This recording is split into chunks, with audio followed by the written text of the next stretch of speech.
vous contractez un prêt immobilier, il est possible de vous couvrir contre le risque de défaillance de remboursement grâce à l'assurance emprunteur. Si vous n'êtes plus en mesure de rembourser votre prêt pour cause de décès, d'invalidité ou d'arrêt de travail, l'assurance emprunteur prendra en charge le paiement des échéances restantes et vous permet ainsi de conserver votre bien immobilier en cas de perte brutale de revenus. Pour bien choisir votre assurance emprunteur, regardez tout de suite notre reportage. Vous êtes un particulier et vous avez souscrit un prêt immobilier. Vous pourriez ne plus être en mesure de le rembourser en raison d'un problème de santé ou en cas de décès. L'assurance emprunteur vous permet de garantir le remboursement de votre prêt dans ces cas. Elle n'est pas obligatoire, mais dans la pratique, elle est une des conditions à l'obtention de votre prêt immobilier. Proposé par votre banque lors de la souscription du prêt, sachez que vous pouvez aussi faire jouer la concurrence pour souscrire cette assurance ailleurs que dans votre banque. On parlera alors de délégation d'assurance ou d'assurance individuelle. Si vous optez pour un contrat d'assurance individuelle avec des garanties au moins identiques à celles proposées par votre banquier, celui-ci ne pourra pas refuser le prêt, augmenter son taux d'intérêt ou faire payer des frais supplémentaires. Ce type de pratique est illégal depuis la loi Lagarde de 2010.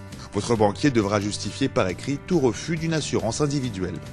Pour choisir entre l'assurance de la banque prêteuse et l'assurance individuelle, vous devez examiner les tarifs proposés mais aussi les garanties. Le tarif de l'assurance est déterminé en fonction soit du capital emprunté, la cotisation reste alors identique tout au long du remboursement du prêt, c'est ce que pratiquent les banques qui intègrent les cotisations d'assurance dans le calcul du taux effectif global, le TEG, du prêt. Soit du capital restant dû, la cotisation varie à mesure du remboursement du prêt et de votre âge, c'est ainsi que fonctionnent la plupart des assurances individuelles. Elle propose aussi un tarif souvent plus avantageux pour les jeunes actifs, mais plus élevé pour les seniors. Alors quelle est l'étendue des garanties proposées? L'assurance emprunteur intervient en cas de décès et de perte d'autonomie totale et irréversible. Elle peut également, si ces options sont souscrites, jouer en cas d'arrêt de travail ou d'invalidité. Certaines assurances proposent aussi des garanties en cas d'obligation de revente du bien immobilier ou de chômage. Pour l'indemnisation en cas d'arrêt de travail et d'invalidité, la garantie peut être forfaitaire. Le montant de la couverture sera à hauteur de la mensualité du prêt. C'est souvent le cas pour les contrats d'assurance individuelle.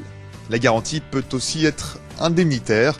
Le montant de la couverture s'adaptera à la perte de vos revenus au moment du sinistre. C'est souvent le cas des contrats bancaires.